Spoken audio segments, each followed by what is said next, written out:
Ese iyo utekereje wumva ari abaye abantu batumye isi iba uko iri uyu munsi? Uva hano ukajya hariya ugasoma ugashushanya, ariko se wabuze ababivumbuye? Dore urutonde rw'abantu 10 rufatwa nk'abantu bagize uruhare runini mu kubaka iyi si, cyangwa se bagize umumaro urenze uw'abandi kugira ngo tubone isi imeze nk'uko tuyibona muri iki gihe. 3, 2, 1. Ku mwanya wa 10 tuhasanga uwo bita Thomas Edison, yavutse mu mwaka w'1847, atabaruka mu mwaka w'1931. Uyu yari umunyamerika, yavumbuye byinshi birimo amatara ndetse n'imikorere yayo, avumbura ibikoresho by'amashanyarazi ndetse anagira uruhare mu itangizwa ry'inganda, aho ryatumye ubukungu bw'isi bwiyongera. Yatabawe, benshi muri twe ijoro ryazajya rigwa twifashisha ibishirira twinjira mu nzu tujya gushaka ibirimo. Ku mwanya wa 9 tuhasanga uwo bita Galileo Galilei, yavutse mu mwaka w'1564, atabaruka mu mwaka w'1642.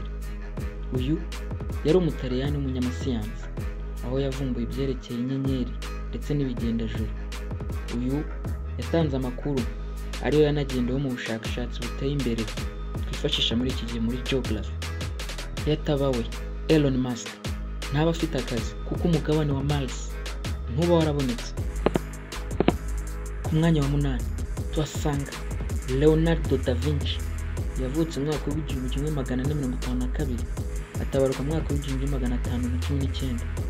Uyu ni sekuruza w'ibijyanye n'ubugeni ndetse akaba umunyabigwi mu bijyanye no gushushanya. Uyu niwe washushanyije umukobwa mwiza ku isi ahazwi nka Mona Lisa. Uyu yatabaho, hari benshi baba badafite akazi kuko niwe watanze uburyo abantu bashobora gushushanya cyangwa se bagakora ibindi bintu byerekeranye n'ubugeni. Ku mwanya wa 7 tuhasanga uwo bita Martin Luther King Jr., yavutse mu mwaka w'1929, atabaruka mu mwaka w'1968. Uyu Martin nta mwirabura utagakwiriye kumushimira kuko mu gihe yari ariho yayoboye ishyaka ryarwaniraga uburenganzira bw'abirabura muri Amerika. Nyuma y'igihe kinini abirabura babayeho mu bukoro ndetse n'ubucakara. Ku mwanya wa 6 tuhasanga Mahatma Gandhi, ubwo twagiye muri Aziya. Uyu yavutse mu mwaka w'1869, yitaba Imana mu mwaka w'1949. Uyu yabaye papa w'ubwigenge ku Bahinde, aho Ubuhinde bwigoboturaga ingoyi y'ubukoloni bwakolonizwaga n'Abongereza mu gihe cyari kirenze imyaka 190.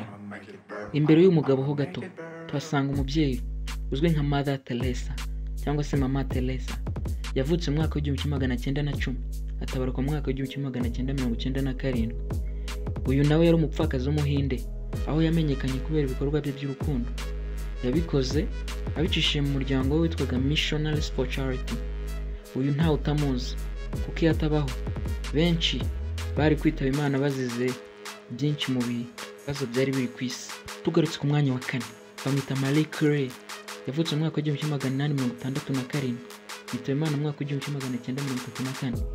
Yari umushakashatsi akaba n'umuhanga mu bya physics, wavutse muri Pologne, akaba yaravumbuye ibizwi nka polonium na radium, anatangiza ubushakashatsi ku bikora ndetse n'ikoreshwa rya radio. Ni ukuvuga ngo iyo atabaho benshi mu bantu ntibakabaye bafite akazi kuko amaradiyo ntiyakabaye ariho. Uyu ni sekuruza w'ibijyanye na radio. Tumanutse ku mwanya wa 3 tuhasanga Nelson Madiba Mandela, yavutse mu mwaka w'1918, yitaba Imana mu mwaka w'2013.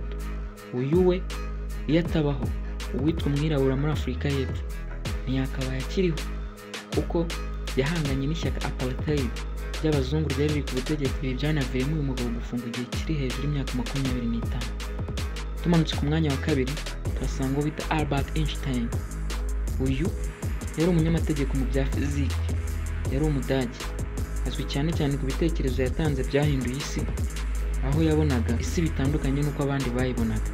Uyu yashyize hanze uko isi ibana n'igihe, umwanya ndetse n'ingufu. Byinshi mu byo yavuze iri umufizisiye nibwo byumva kurushaho, gusa nabyo byagize uruhare mu guhindura isi tubona binyuze mu bikoresho bitandukanye byavumbuwe hagendewe ku bushakashatsi yashyize hanze. Ninde uri ku mwanya wa mbere?